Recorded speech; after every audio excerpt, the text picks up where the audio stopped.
Who's this? Oh, you're an entrepreneur? Oh, you're a real estate investor.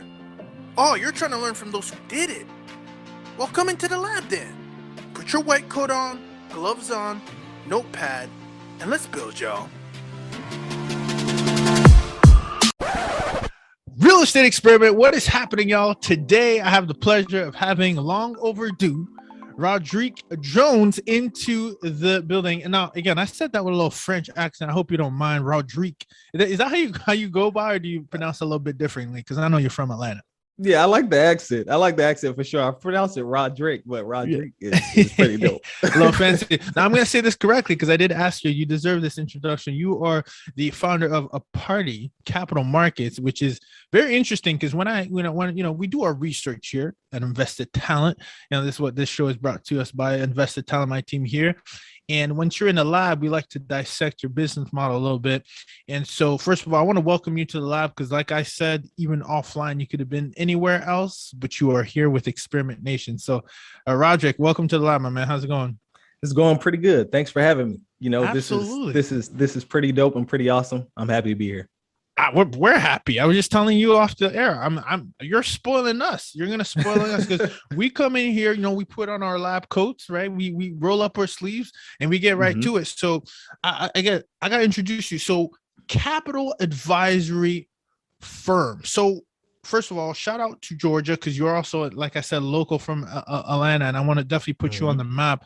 But if I'm sitting if we're at the busiest airport in the world, we're here at Hartsfield Jackson, and I cross by, maybe we sit in first class together, right? Because you're nice and sharp. If you're listening to this, Roddrick came correct. And I sit next to you, I shake your hand, and I say, hey, what kind of work do you do? What do you say next, right? Like what do you Capital Advisory Firm? Enlighten me a little bit more so you can I get a good sense of how you introduce yourself to individuals. Yeah. So I like to make things super simple. A lot of people like to blow it up and use fancy terms. I help commercial real estate sponsors and developers do larger deals. That is it. Okay. Yeah, that is it. We can throw jargon on there if we want to make me sound fancy, but I just help commercial real estate sponsors and developers, aka investors, do larger deals. Okay, so do larger deals. Let's break that down a little bit because I'm sure you got the name Capital in there, so I'm thinking Capital is going to have something to do with it. So when I hear a Capital Advisory Firm, and I know that's not how you presented yourself, but that's how we had a little bit of context. Are you the one brokering? It's asset-based lending? Like, help us out here for those who are completely new to this. We're assuming this is commercial. These are bigger units, but maybe it's not. So tell us what's in scope, what's not in scope, so we can really understand how you can serve the community. Yeah. So our real sweet spot is commercial real estate. So I do help. It's definitely termed commercial and capital advisory, meaning that we don't like to put ourselves in one box. Most people can either be a lender or they can be an investor. A lot of firms can't do both. And so the reason we're capital advisory is because, we can be discretionary, meaning that we can turn on our broker hat when it's time to turn on our broker hat. And we can, turn our investor hat on when it's time to turn our investor hat on, or we can turn our consulting hat on when it's time to turn our consulting hat on. There's not one way to get a deal done. It's multiple ways to do it. And sometimes, you can use a capital advisory firm such as Aparti Capital, where we can sit down and say, okay, do you want us to broker this out? I mean, do you just want straight debt? Do you want, preferred equity? Or can we mix the stack up to where it's in your best interest? Because there's more than one way to get a deal done. And most people go traditional 75-25. That's what I want. But there's so many different layers in the capital stack, so many different ways you can stack it, so many different ways you can get things together and you don't even realize it's available to you.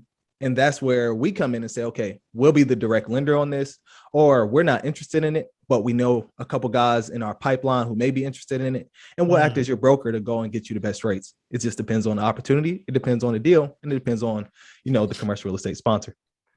Damn, Roddrick, you're not even going to warm up to it. You're dropping so many gems already. Okay, so I heard investor, broker, consultant, capital stack, preferred capital. We're going to take a step back. I'm taking notes here in the lab. That's what we do as practitioners. I am one as well, student of the game. So I like this because I'll just put a little context to it while we're here getting to know each other. When I started my real estate journey, I probably like most people, I started, I wholesaled right? It was okay, wholesaling. And part of Experiment Nation knows it's okay. Let me identify what I don't like. I did not like that experience. It just wasn't right. So then I got a license. Now, when I got a license, now I can look at things differently. I see a deal, is it a wholesaler? If it's not, I can be, a real estate agent, etc. Right? Then I got educated into short-term rental. So I progressed. So now I'm looking at things very differently, where I have different. It's not cookie cutter. There's a lot of different approaches to a situation. So I really like what you said about how, not everything is 75-25. We can either come in as investors, come in as brokers, or come in as consultants. So let's break that down a bit. Let's start with the brokering, because I think that's I think that term in itself sometimes can be misleading, or not misleading, but maybe confusing, right? Because there's brokers, there's business brokers, there's broker. So in this case, help us out. Are you brokering loans from different asset-based lenders? Is that what you're doing, or you have one in-house that you can even provide? Like, what does that mean, brokering? Yeah. So when I say brokering, I'm brokering from asset-based lenders, and most of my capital that I'm brokering from is institutional capital sources. So that means the deal has to be of size and of scale, but we have access to a lot of different institutions, and we just, if it fits, if it doesn't fit our box, then we take it to the other institutions and say, hey, this looks like a good deal for you. Here's what the deal is.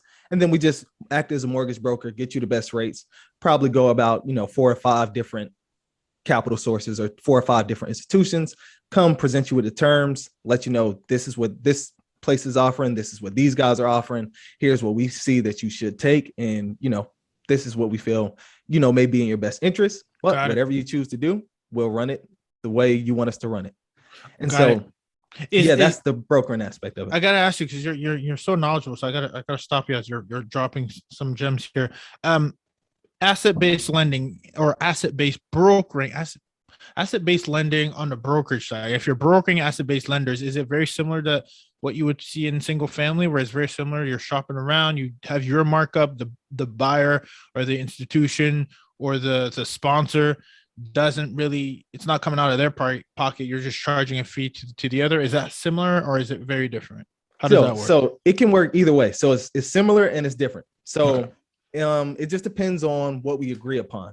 So normally our process is we get an engagement letter signed by the client and say, in order to engage us, our fee is between 1% to 2%, depending on what type of capital you're going to get. Of the loan. Yeah, of the loan. So this is what if you're representing me, you're charging me that 1% to 2%. Correct. Gotcha. Yeah. And then from there, we don't get paid by the institutions. So if we get paid from the sponsor directly, we don't get paid from the institutions, because there's no point in double dipping. And I'm here to be in this business for 100 years, even though I'm not going to make it. So you're saying you could double dip. I could, but you're choosing not to for the long term. Interesting. Yes. And so, but if the sponsor doesn't, want to, fill out that engagement letter, then of course we can work with institutions and say, hey, this is, we want to see if we can get this deal through the pipeline, through the finish line. And if we can, then this is how much we want to make on this deal. But that way is risky, because if the sponsor or the client doesn't have any attachment to you, then you work for free. And my time is not free. No one's time, sir. I put in the effort to get you where you need to go. And if I put in that effort and I get you financed, then you should be able to, compensate me fairly.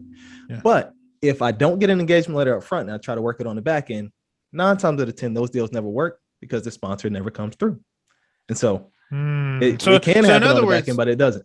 So in other words, that engagement letter kind of lets you know their commitment level. And let me ask you, Roddrick, are the big players in a game? It's kind of like those people who say, oh, like, I don't want to work with an agent, I don't want to work with a broker. I'm like, okay, well, listen, that's an asset for you. If you think you're going to find deals on your own, well, good for you. But, people, there are qualified people out there who do this, right? So Do you look at it the same way, where it's like, if you don't get that engagement letter, you kind of start to wonder how serious they are? Because if they're doing deals at scale, my assumption is that they are working with a firm like yours. Or, what would be the pushback of not wanting to sign an engagement letter with you?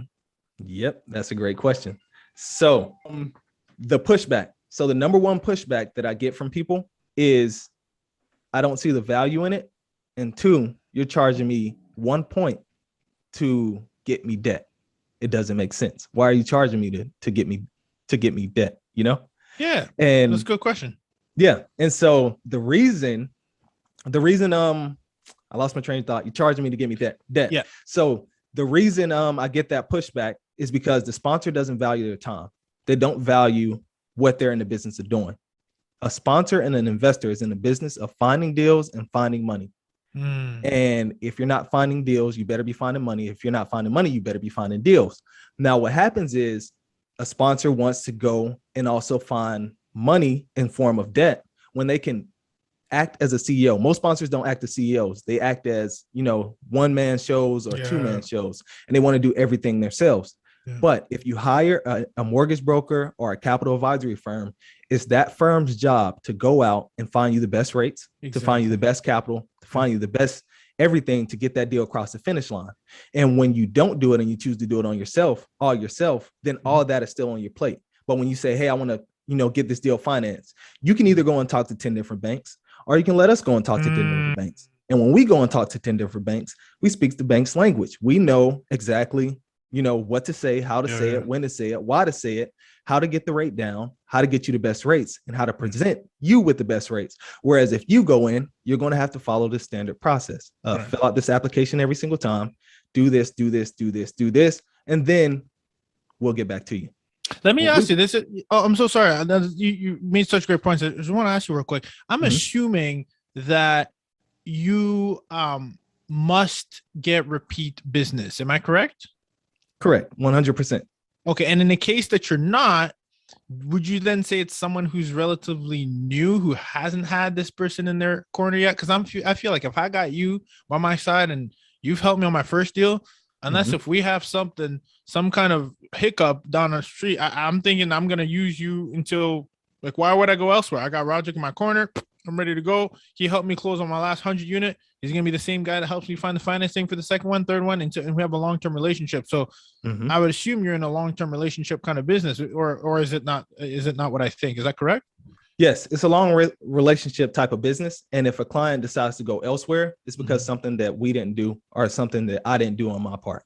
So everybody has to be served in a different way, and everybody has to be served in a way that works for them. And so if, a client chooses to work with us and continue to work with us, then obviously we serve them the best way we can. And if they don't decide to work with us again in the future, obviously we drop the ball, and we need to figure out where we dropped the ball. So that way we can continue to retain clients and not have to, go and attract new clients all the time. I love that ownership, by the way. I love that you didn't go, oh, it's them. You went back to, no, it's me. Let me see what could I have done better. And that says a lot about, you and your business. And I just want to respect that. And guys, the proof is in the pudding. Experimentation. I think there's a common language of, that you hear an approach to the problems and challenges. And I can hear it in your language that you're already taking ownership of the outcome, which I love. So going back, I gotta give you kudos, brother, of course. So going back, investor, broker, consultant. So we got the brokering part. The investor part is where I'm not completely connected here. Help me connect the dots. Investor, are you investing in the deals as well, or what's going on here? Yes, 100%. Ooh, so bad man. Tell me, okay, what's going on here? So we invest in deals as well. And when we invest in the preferred equity space. And basically preferred equity is just the layer after the senior debt. So you have senior debt, which is your traditional loan. You have mezzanine debt, which is the second lien position. And then you have preferred equity. And preferred equity can either be in the mezz position or it can be after the mezz position. 9 times out of 10, we offer preferred equity that's similar to a mezz piece, and we invest in, commercial real estate deals. So where the bank stops off at 75%, we'll come in and take it up to 85%. And then the investor only has to come in the deal with 15%. Okay. And so we have a family of funds that we pull from, and we invest those funds into the sponsor's deal in preferred equity spaces, in the preferred equity layer. Okay, interesting. So if I understand correctly, because this is actually my first time really grasping this, so I really appreciate it. Like I said, you're giving us value here. So I like what you did. I have a staircase right now drawn on my notepad. Experimentation. That's what I'm doing. I'm learning with you. So you said senior staircase number 1, staircase number 2, mezzanine, right? Is that how you say it? Or Yep. adding another Mezzanine. French accent to it. Okay, cool. And then the third step is preferred equity. So going back to the senior, just so we understand, is that's the traditional that we hear 75, right? Is that what it is? That most institutions, that's what we've always heard of, right? Yep. Mezzanine, I don't hear too often in preferring. I'm sure you do in your space. I'm not as deep into the commercial and asset-based lending space, but still, nonetheless, you hear senior more often. The mezzanine and preferred equity, I'm assuming that's higher risk, second position. Mezzanine, is that third position? Yeah, so you got to flip it. So mezzanine is the higher risk second position. They put a second lien on the property. And then preferred equity is the third layer in the capital stack, which is third position. And sometimes there's a lien, sometimes there's not a lien. And then we're going to go one more layer, which is the common equity. That's the fourth layer. That's the highest risk and highest return. Hold on. Okay. So are these individual firms who are doing this stack? And you mentioned this a few times. I want to stop you. Is this the stack that we're talking about? This is the capital stack that we're talking about? That's the capital stack that we're talking about, right? So you're stacking up a staircase of good debt, right? Yep. Okay. So help me understand why. Let me take a step back. The mezzanine, the preferred equity, the common, are these the same firm, or are these individual parties that come in on these and to finance these deals? That's a great question.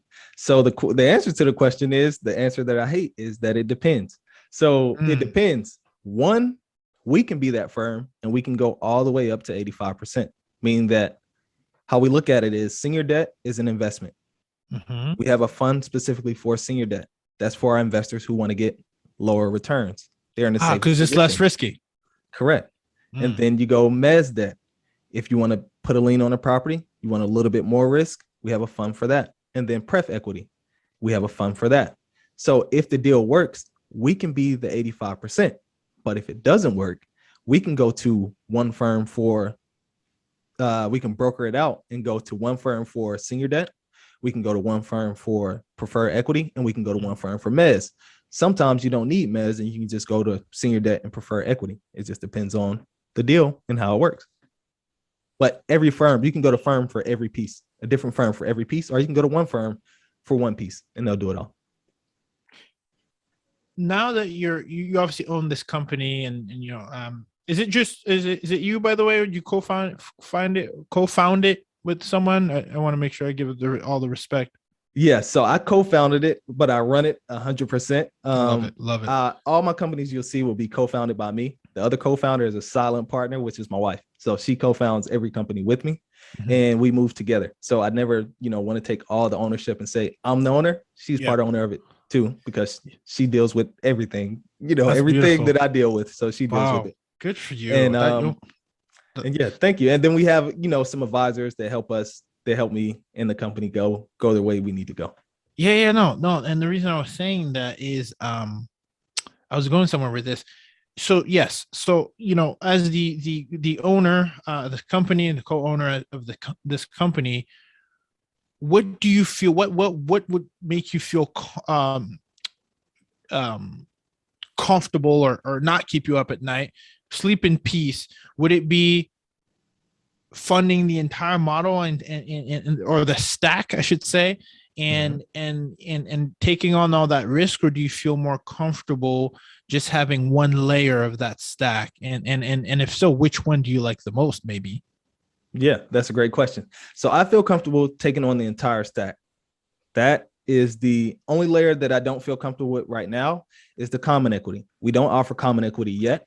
However, we can make introductions. And once I go through compliance and get compliant with, FINRA and everything like that, then we will be able to offer common equity to sponsors. And it'll be from one of our funds, and we invest common equity into the deal. But I feel comfortable with the whole 85%. What I don't feel comfortable with is when, another broker or another sponsor is going with another firm for senior debt and then coming to us for preferred equity. The reason I don't feel comfortable with that is because that sometimes kills the deal, because senior lenders may not want you to put on mezzanine or may not want you to put on preferred equity. Or if they do, the preferred equity only has to have a certain percentage of the deal. And so that going through that and intercreditor agreements, sometimes if the senior lender is really, we work with them before, they're nice and they're, on the up and up, yes, it works. But sometimes it's more of a headache to try to work with the senior lender to do mezz piece and the preferred equity piece on our end, because going back and forth between the firms. But if we control the whole stack, then we can layer in the pieces however we see fit, and we can, get all the intercreditor agreements sent directly how they need to be sent, signed how they need to be signed, and everybody's happy. So the short answer is I like the whole stack. The long answer is that keeps me up at night is working on a piece of the stack, because you got to work with a lot of different personalities. Listen, I like this. Aparti Capital Markets control the stack. You heard it here first, man. That's pretty dope. I like that. Control the stack. All money in, no money out. Now I'm going a little bit with some, but so let me understand, because you talked about 85 and you're mentioning it, in which every time you're saying it, it made me think. Where did and I have a feeling you're gonna say it depends, but I'm gonna ask anyway. What's the typical percentage for mezzanine, pref, com? Because it sounds like it seems like it's a max 10% collectively, because typically senior debt, it looks like is 75, and then you keep saying all the way up to 85. So are we saying that we have a 10% spread to divide out the mezzanine, the pref, or the com? Help me out here. Yeah, so we have a 10% spread. So if the senior debt is at 75%, you add 10 basis points on top of that, that's going to take you to 10%. That's 10%. That's going to take you up to 85. That's going to give you 85%. And then the investor or the sponsor or the developer has to bring in 15% of the capital required. Okay, so let's say I have a full stack. Would it be 75 senior debt, 5 for mezz, 5 for pref, and then I'm good at my 85, or did I miss something? No, so you're still at 85. So the sponsor still has to bring. So if you had a full stack, we would do senior, mezz, pref, and common. Oh, you're splitting. Are you splitting the 75? Is that what you're doing? Or I'm trying to understand. Or no, I'm trying to understand basically, like, give me a case study where you have a full stack. What's the breakdown of the percentage? Maybe I'm thinking of it incorrectly, but maybe you can help me think this through. Okay, perfect. So if you were coming for a real estate loan, right? Yeah. You would say, I need some debt and I want preferred equity, or I need debt and I want mezz, or I need debt. Well, let's keep it simple. Sure. I want debt and I want mezzanine, right? So we would come in and bring you 75% debt. And then we would stack 10% on top of that 75% and bring in mezzanine, which would get the capital stack up to 85%. And then you will be responsible for coming in with 15%. Now, if it was a full stack, you would say, I want senior debt, I want mezzanine, and I want common equity. So then what happened to pref? So pref and mezz are interchangeably. And I'm gonna put pref in there next. Okay. So you would come in and you would say, I want senior debt. Senior debt would come in at 75%. Mezzanine would come up to 85%. And then we would probably come in after mezzanine with the common equity piece of 15%. That's where you get the full stack. That's where you get 100% financing. But we would never offer 100% financing because the sponsor has to have skin in the game. Right. And I don't have the ability to do common equity yet, but I'm working on it. Then you said something about FINRA. You said you got to start. They want you to file more paperwork, don't they? Correct. 100%. So I just, this will make you work for that. Yeah. This year, we got this year got the Series 65. So that way I can go and raise a fund, 100 million. That's going to be an initial. And I think I'm going to go, I want to go above it. So 100 million is the baseline. So that way I can be, SEC, don't have to work with the state, but that's down the road. So next year, January 1st, that will be launching, and that will be our initial common equity fund after we get all the paperwork back. But back to the stack.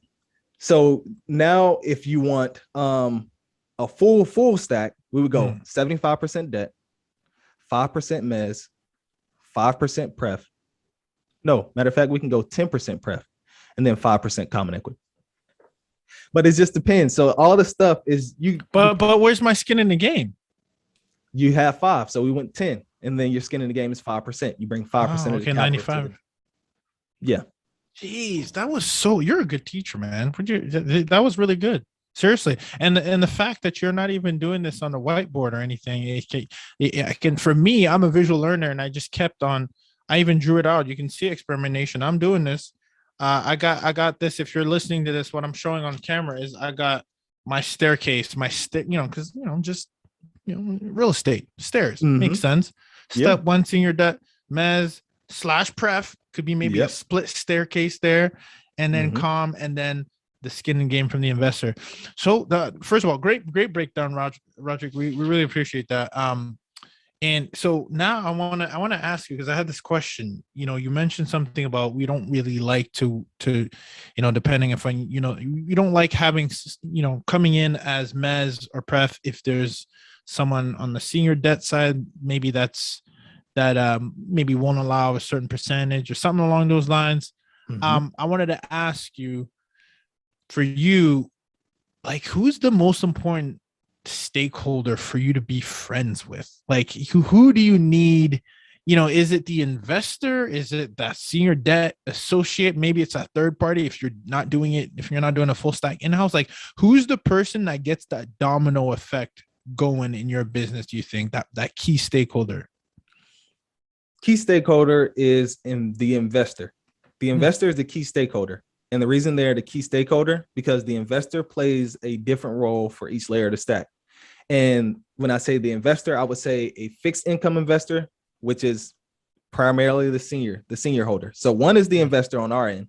And then 2, if we're brokering it out, the senior folks, because senior debt is the biggest layer of the capital stack. That's the number 1 investment. Most people think their common equity investors are the number 1 investors. No, the lender is your biggest partner. They invest 75% of the money. You only come up with 25. And if you layer up this capital stack, you only come in with 15. So your lender is your biggest partner. If the lender says no, the deal doesn't go. And so it just depends on what the lender says. So that the lender and the investor is the biggest part, because if there's no money, there's no deal. And so the money is important. Absolutely, Roddrick. So let's talk about the kind of assets that you're buying. I think you've really done a really good job of educating experimentation, what it is that you do, what is the outcome when you're able to fund that. And I'm going to also ask a question on the back end, because you mentioned some funds and someone's got to get their return on this investment, which we'll talk about in a second. But let's talk about it. You said something you said it subtly. You're going to let that slide in. You said something, you're trying to work your way up to $100 million. Like, let's slow down here for a second. Well, what kind of properties are you helping investors buy? Are we talking 50 units, 100 units, 30 units, 300 units, 3,000? Like, what kind of investors? This is serious money that we're talking about here. With some big projects, you're talking about some sponsors or syndicators, some developers. I mean, there's a lot at play here. So what have you seen as far as who you've been able to help and the impact? Yeah. And so the reason I say we help commercial real estate sponsors and developers do larger deals is because it depends on where the sponsor and developer is. So we're one of the only firms that grow with you. So wherever you start, we're looking to grow with you. So if you're at 10 units, I don't like doing 10 unit deals, but if it's in your best interest, I'm going to do it. You know why? Because my objective is to help you get from 10 to 100 and to help you get from 100 to 100,000, from 100,000 to 100 million. And that's the progress. I help you do larger deals. But our traditional investor and our typical investor is somebody who's doing a deal of 20 million. That's the transaction size. So that can be 100 units. That can be 150 units in multifamily. Depends on your market, right? Yeah, that can be all aspects of commercial. So we can go office, retail, industrial, hospitality, any aspect commercial we can do. But the minimum transaction size has to be 20 million, or we prefer it to be 20 million. Our typical transaction size is between 20 to 300 million. So we can go 20 to 300 million, senior debt and pref equity all day. Our minimum check size for pref equity is 5 million. And we have a national reach, and we prefer the Southeast, but we'll look anywhere. Haven't seen a deal that I like in California, and I have never seen a deal that I like in New York. Those absolutely, my brother, and that's why I invest here in good old Georgia. Yeah. This is amazing stuff. I mean, it must. Do you find that what kind of product do you feel is being bought the most? Is it still multifamily, or are you seeing some storage? Like, what is happening in the marketplace that maybe you can give us some insight on? If you're listening to this, we're in Q4 2021 here. I'm very curious, and and again, just to put some context behind this episode is, we're seeing a lot of, again, the Southeast has been, blowing up as you can, attest to. And, California, people are running away from taxes up there. New York, people are running away. And now there's people can work virtually. And so what trends have you seen that you can share with us here in the lab, of maybe that you've seen from some of the investors or sponsors and syndicators that you're helping? Yeah. So the biggest trends I see is that multifamily is still strong. There's a lot of people buying C-class multifamily properties at 4 caps, which is insane. What? That's like a class A. That's the what class happened? A. The cap rates are compressing. It's a lot of dollars chasing it, and money is cheap right now. And so people are buying C-class properties for A-class prices, and they're buying A-class properties for A-class prices. So then if the gap, where it doesn't matter if you buy a C-class property or A-class property, why would you go paying after a premium? Yeah. Correct. Well, let me ask you. Ooh, this is good. Well, maybe, and I've heard, again, I'm not a multifamily investor. We serve a lot. We have a lot in our network, but I've heard that the people who survive the occupancy rates or the affordable housing sweet spots, class C, class B. Would you agree? Because class A gets too expensive anyway. I'm curious here. Is that maybe why I would be inclined to buy a class C, because if my occupancy rates haven't been impacted? Or would you, I don't know, what have you seen? So that's a great observation. And I used to believe the same thing. So I used to believe that you buy a C-class property, you're going to ride the wave out, and your tenant base is going to be good, because the people from class A, class B are going to come down to class C. Everything is going to be fabulous, But here's the thing. Let's look at the pandemic. The pandemic that just happened. All right, we're still in, or whatever we want to call it. I caught myself saying that that just happened. I'm like, hold up, we're not done. So this pandemic, if you look at it, and it's going to sound insensitive, but it's not insensitive, and it's just the facts are the facts. So what properties seem to be the hardest hit? Do you think it's class A, class B, or class C? Class A tenants got to work from home. Class B tenants got to work from home. They didn't have to go out to the office space. They didn't have to go out anywhere. They can just plug in their laptop and go.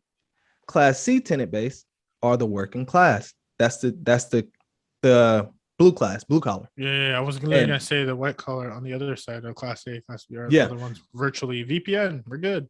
Yeah. And so the blue collar workers have to get out and go out every single day. Right. And so when they couldn't go out and everything was shut down, if you didn't have the government paying you any money, what happens when you can't go out? You can't pay anything else. And so if you can't pay anything else and you can't pay your rent, what happens to class C? Class C eventually loses occupancy. The investor can't pay the rent anymore, and it goes back to the bank. Whereas class A and B, maybe they decrease the rents, get it down to where it's just breaking even, and they can still pay. Now their tenant base wasn't affected. They just stay from home and just go. And so class A and class B, I feel, are in a better position than class C, because class C's tenant base is basically focused on going out and working, whereas class B and A's tenant base is focused on staying at home. And as we move into a, more interconnected, we've already been interconnected, but as we move into a more interconnected society and a more interconnected world, we're going to start seeing, as we already see, the acceleration of working from home, working from anywhere you want, and being, as long as you can log into your computer, as long as you can hop on a Zoom call, as long as you can hop on a conference call, you can still get the job done. The boss doesn't have to look over your shoulder, because they only want the results. If you can still produce the results, even though you're not in the office, you'll still be able to do what you want to do. But if your results are only tied to going out and working every day with your hands and doing everything you need to do with your hands, your property it has a big risk that you should consider and figure out how to mitigate that risk as soon as possible. Oof, my goodness. Jeez, I didn't even think we'd get this deep. I love it. I mean, this came full circle. You literally gave a very phenomenal breakdown of what's really going on behind the scenes. And that's really good to know. I'm like blown away because 100%, I would have said the same thing, right? Class A, already day, class A. And yeah. Wow. Okay, interesting. So now that you've given us the game from the economics, global economics, macro, everything, I wanted to just have a look, because we do our work. We want to make sure that the only way that people can do business with you is if they understand what it is that you do, and I think you've done a phenomenal job of displaying that. So when I did look on Aparti Capital Markets, I don't know, I was kind of looking around. I was like, okay, interesting. You had something there about a pitch deck, obviously underwriting. What is all that? Why is it important? Is that, a service that you provide? Why should an investor or sponsor, syndicator, developer have this? What is a pitch deck and why is it important? Snap. You're hitting all the angles. This is crazy. So you actually did some research. All right. That's pretty good. Of course. Come on, brother. So, all right. A pitch deck is basically a way for an investor or a sponsor to lay out the deal how they see it. Okay. Most investors and most sponsors will send over the financials, such as a T12, which is the trailing 12 financials, and a rent roll, which tells you, who's in the property, how much they pay, and things like that. And tell the investor to let me know what you think. That's the worst thing you can say to an investor. An investor doesn't have time to let you know what they think about your deal. A pitch deck simplifies that. It lays out how you see the deal, how much you're going to buy the deal for, how much you're going to put into it. When investors invest, how much are you looking for investors to invest? When they invest, how much do they get? How much percentage do they get? Where are they located in the capital stack? How much money do they get back? When do they get their money back? How much on top of that money do they get back? And why do you think this is the best deal? You lay that out in a simple format, such as a pitch deck. It allows the investor to see the deal from your side of the table, whereas they can read along and say, okay, I agree with him. I see that this deal can generate this amount of returns. I see that if I put my money in, I should get this amount of money back every year or every quarter or every, or once the deal closes or once it's developed or once it's finished. I can see it and I can follow it in a logical format. But if you send me a T12 and a rent roll and say, let me know what you think, a confused mind will always say no. Yeah, and you're not telling the full story. I think one of the most fascinating things that we can do, and this is what we're doing on this podcast, essentially you're telling your story. When I'm bought into your story, I want to learn more. I want to learn more. I can be in contact with you and do business with you. And this is what it's about. So I love that what you're saying, because, for me, I was telling from a marketing perspective, a marketing background is, he who tells the best story, he or she who tells the best story wins at the end of the day. Right. And so let me understand, this isn't something that I think most people are doing. So I think you have a moat here, a USP, unique selling point with your firm. Are you saying that you're putting pitch decks together on behalf of investors once they've, identified a property? Is that what you're doing? Yeah. So once an investor has identified a property, we will put together a pitch deck. And a pitch deck, every commercial firm, every real estate firm, every fund has a pitch deck. And those pitch decks are important. We crank those out all the time because that's how we raise money.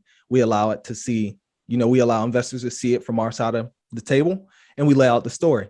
And so we take that same fundamental that we do on our end to raise a fund and raise funds specifically for deals. We take that same thing, offer it to investors. So the same process that institutions do, we offer it to investors. We take it and institutionalize it and bring it to the mainstream, and we offer that same service to investors. And it all starts with underwriting the deal. Then once we underwrite the deal, we put it in the pitch deck format. So we build a custom model specifically for that deal. So nobody will ever get the same model. The model that you get, you can use it and you can run it without us after we hand it off to you. So first, I always say the deal is on a spreadsheet. Most people think the building is the money. The building is in your computer on a spreadsheet because that determines how the deal is going to run. And if you can see it on the spreadsheet, then you can see it in real life. But before it even gets to a spreadsheet, if you can see it in your mind, then you can see it on the spreadsheet. Then you can see it in real life. So we take that, we underwrite the deal, we offer underwriting as a service. So if you want underwriting and no pitch deck, we can do that. If you want pitch deck, you're going to have to do underwriting too, because that's the way it works. You know, in order for us to build out a pitch deck, we're going to need to underwrite the deal, and we're going to take that model and expound it, put words and fancy colors and graphs and pictures on it. So that way you can tell your story and you can sell your story. This is like white glove service, door to door. My God, lay out the red carpet. How did you, what was the inspiration? I typically do this in the beginning, but I think, we needed a little bit of context. And so I'm going to reverse engineer this episode a little bit. Mm-hmm. Where did all this come from, man? Like what, tell us a little bit about like the roots of Roddrick, of how did you, because it seems like you're serving in need. And I know that, there's, you had a JR. I want to make sure I say the right thing. Is it R Jones? R Jones. Sorry, Mm-hmm. R Jones, which is it's essentially you as a are you GPing that? Are you a principal? Like, what's your, I guess, the role there? Great question. So that company was one of my biggest failures. R Jones Capital. It was a syndication company. So I was going through raising common equity for large multifamily deals. So that way, I can buy deals along the Southeast. We were looking at 150 to 200 doors, and we were raising deals at, $5 million, $12 million, $20 million, $50 million equity checks at a time. So that way we can go out and buy multifamily deals. That company failed, and it failed because I made some bad decisions. And I made bad decisions by, bringing on, different people, getting different perspectives from, people who didn't share the vision, Yeah. And so if on the inside, if we can't get right, then the outside is ultimately going to mess up. And so that was the purpose of R Jones Capital. I realized in R Jones Capital that I don't like being a sponsor. I don't like running deals. I don't like, going and finding deals and getting I don't want to say hands dirty, but like I don't prefer that. Yeah, I don't prefer running the deal. What I realized is that I really like money, and I was always got in trouble for saying I like money. But the proper term that you're supposed to say is I like finance, and finance is money. So I like finance. I really like finance. I like the way the dollar works. I like how you can break it down into 100 million different pieces and put it back together in a different way that nobody ever saw. And so I like that aspect of it. And I realized that if I wanted to do that, how can I do it? It's what made me get into the business was, how can a whole street control the entire world and never step foot at a property or see the physical product? And that street is Wall Street. Yep. How? And if money doesn't sleep, it doesn't. It can go anywhere you want it to go. And once you realize that money is it's an asset, and you take that asset and you turn it into whatever you want to turn it into: debt, equity, mezz, pref, a loan, and whatever you want to turn it into, a gift, donation. It has so many forms, but it's whatever form you give it and whatever you want to do with it. So once I realized that, I said, I'm no longer going to be a GP. I'm no longer going to run the deal. I just want to bring the money to the deal. I want to bring the money to the deal in the form of debt. I want to bring the money to the deal in the form of equity. And I want to bring the money into the form of in the form of pref. And so that was that. And then before that, I got started in single family space. So I was a wholesaler. And I had no car. And I rode my bike all around town looking for deals to buy. And I didn't have any experience either. I came from college. I started some companies in college, consumer electronics, social media marketing. That was before social media marketing was really popping, and those failed too. The consumer electronics was really dope. That kept going, but the social media marketing firm I just let go because I didn't know what I was doing. But what were you doing with the social media? We got a social media team. We should have partnered up, man. What were you doing? Yeah, so for social media, I was managing company social media, but social media wasn't social media that it is today. So it Yeah. was social media in You were 20, early. You were early. yeah, like super early. And I saw it and I went, and this was my first business ever. So I got the big office space in downtown Savannah. If you came in, you would have thought we were booming and doing business. Like it was crazy. We had the receptionist. It was super dope. And we were losing money every single day. I was too afraid to pick up the phone and call and ask people to let me manage their social media accounts and to even charge them for it. I was so afraid of doing that. That's why the business failed, because I couldn't get out of my own way. And I was younger too. I'm like, who's going to let this kid manage their social media? Who's going to let this kid do this? Talking myself out of it. And then it went down the way it was supposed to go, because if you don't put in the work, you don't get it. Oh, man, I love your mindset. My coach said, it's easy to make millions. It's harder to get out of your own way. And I was like, dang, that's real talk. So I have to say, I really like the way, I really like your mindset. I can tell right away of like your approach of like, you didn't even sugarcoat it. You were like, this was my biggest failure, but then you got lessons from it and it gave you a reference point to where you wanted to go. And I love that, because that is why you're on the show. This is what Experiment Nation is all about. Experiment forward, right? I'm not in my studio today, but typically in the back, I have experiment, fail, learn, repeat, right? That is the thing. And it's just so, I think we obviously do a good job of finding quality individuals like you who literally you're saying it. I didn't, this is in the script. Like you're saying exactly what I believe in myself. And I'm just so honored to have you being able to share. And I gotta say, man, you had the entrepreneurial bug from early. I wish we would have been the same network. This is they're definitely from the same cloth, just starting all these businesses. And it seems like you're on the right one right now, and you're on some momentum. What is next for Aparti capital market? What's next for you guys? What do you see next? I mean, you talked about the comment that you want to get that in there, so you got to fill out that paperwork. But what do you see? Because you don't seem, you seem to take action fairly quickly, which is very admirable. So I'm just very curious. I want to hear it here first. You heard it here first, November 9th, 2021. What's the forecast? Where do we want to take this? Yeah. So the forecast is, one, to not fail, which I may fail again and I'll just start something else. But that's number one. But where I see it going is, one, I'm going to take it public. So I'm going to take the company public. Oh, wow. And I am going to, there's a lot of different things that I'm working on. So want to take it public.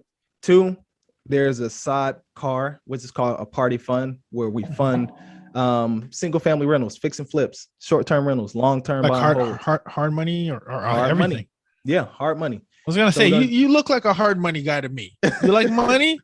Hard money's, that's money too. Because I'm interested in that. I would love to become the bank, right? Yeah. We can talk about that. There's another instrument that I think you would be interested in. We had a few guests talk about it when we were here, but okay, interesting. So wait, hold on. Why go public though? Because I always wanted to take a company public. That is it. But is that the best move for you? Like, I'm thinking, like, I just read this book, Built to Sell, because I like exits. I like building companies, and I haven't sold. I had a failure where we thought we were going to exit successfully, and we didn't. We should have exited earlier. But we're onto something right now where I would like to be in a position to exit. And I was reading Built to Sell. I don't have the gentleman's name. I'm not in my studio, so I would have had the book in front of me. But he said something interesting. And I'd love to kind of maybe pinpoint you here. If we got a few minutes. He said something. There's three types of entrepreneurs. There's like the legacy entrepreneur, and again, don't quote me if I'm saying this on incorrectly, but there's like the legacy entrepreneur.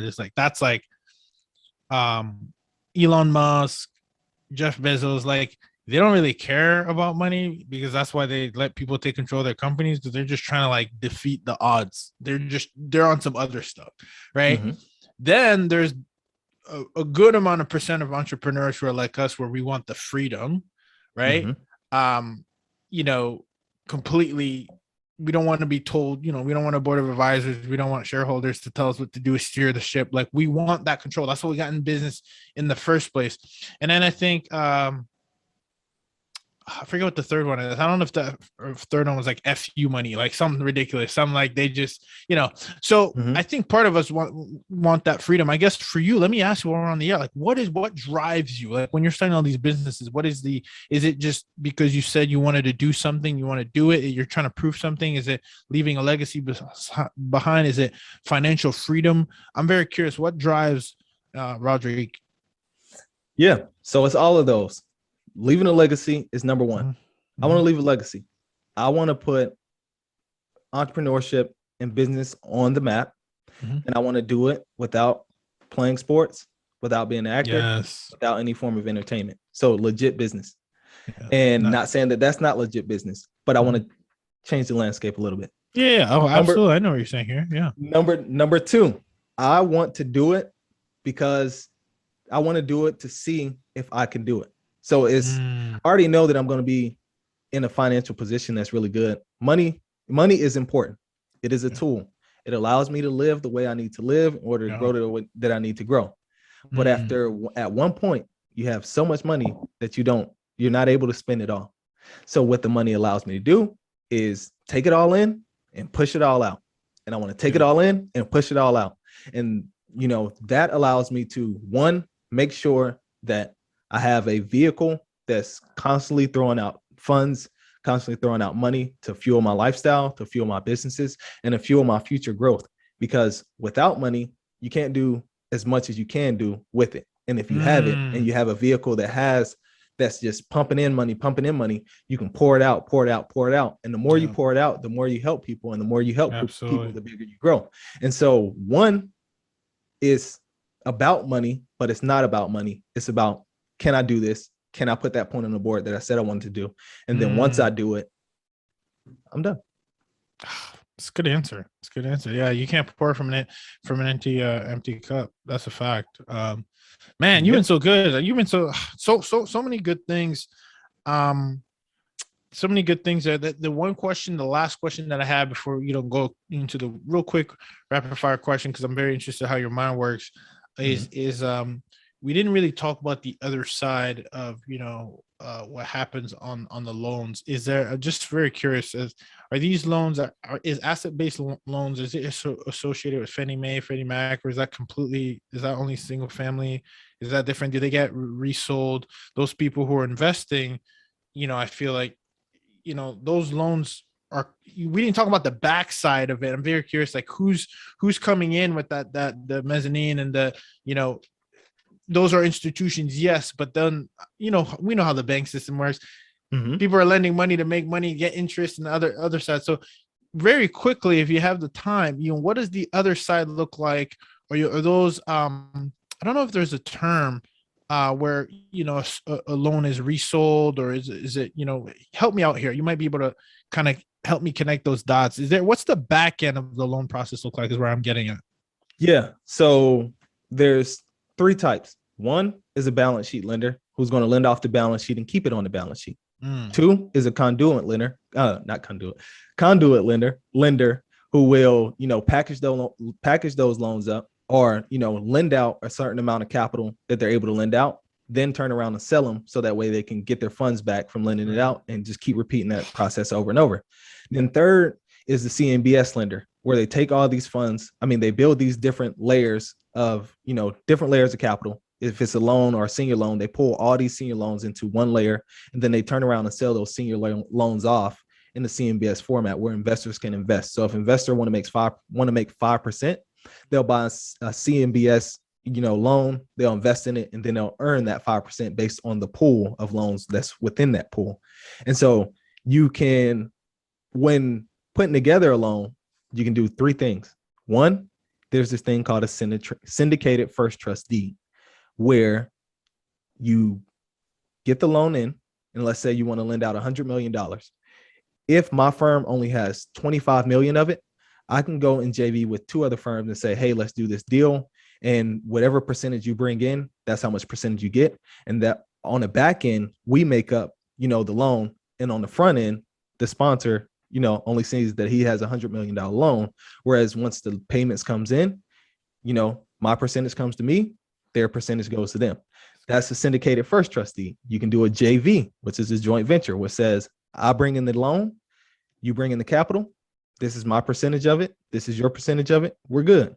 You can do a whole loan, which means that the bank or the institution will finance the whole thing.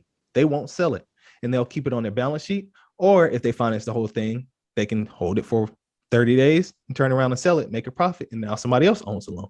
So it's a lot of different things that you can do on the back end that, that makes the loan what it is. But for me, I like to keep loans on my balance sheet because it allows me to generate passive income, and passive income makes the world go round. And the more passive income you generate, the more you're no longer worried about how much money you make, So I'm not worried about, I want to make $1 million. If that's cool, making $1 million is cool, but I want $1 million in passive income because I'm never worried about going broke again, because the million is just going to keep coming in. A lot of people chase 2 million, 3 million. I want to be a 6-figure earner. I want to be a high income earner. No, the only thing you want to do is figure out what's your expenses, make sure that your passive income meets that expense. Then you're financially free and you're wealthy. Wealth is determined in the amount of days that you can go without working, without sacrificing your quality of living.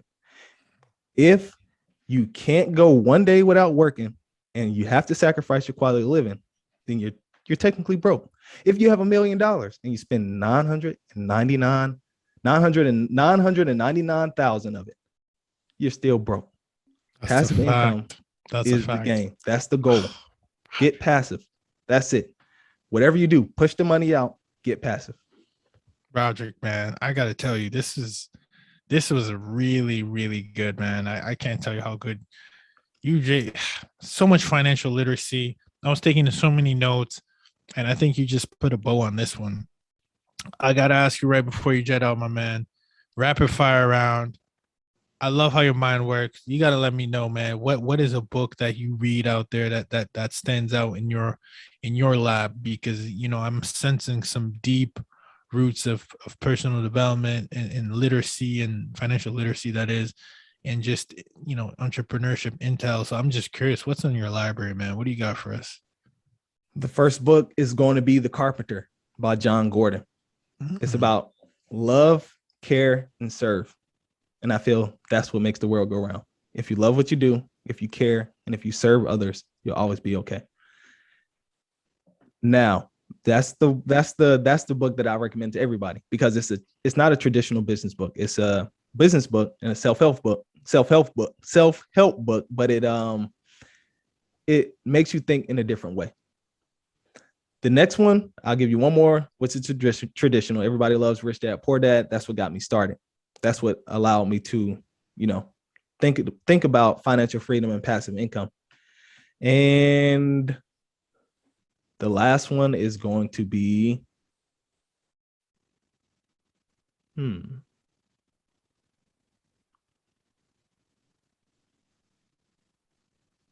Magic of Thinking Big. I love that one. Yep.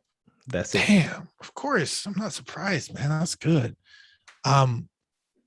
Help me out, Roddrick. What's the best habit that you think serves you every day? Working out. Working out serves me every day because, one, I can't get to where I'm going if I'm not healthy. That's a fact. I'm no good to anybody. I'm no good to my wife. I'm no good to my family. I'm no good to anybody if I'm unhealthy. So health is the number one thing that serves me. That's working out every single day, consistently. Don't miss a day. Just put it in, whether you walk, whether you do yoga, whether you pull ups, calisthenics, hit the gym. Working out is the number one thing. Absolutely. I couldn't agree more. The miracle morning. That's the routine. What's the best tool you think that helps you excel throughout the day? Reading. Reading is the best tool. And I would say, besides reading, silence. I have to give you guys a moment of silence right there, just so you can let that sink in. I'm taking you through it. Yeah, just quiet. If you're just quiet and like you don't hear anything. It's just you and your thoughts. It's just you and whatever you think or whatever you see fit.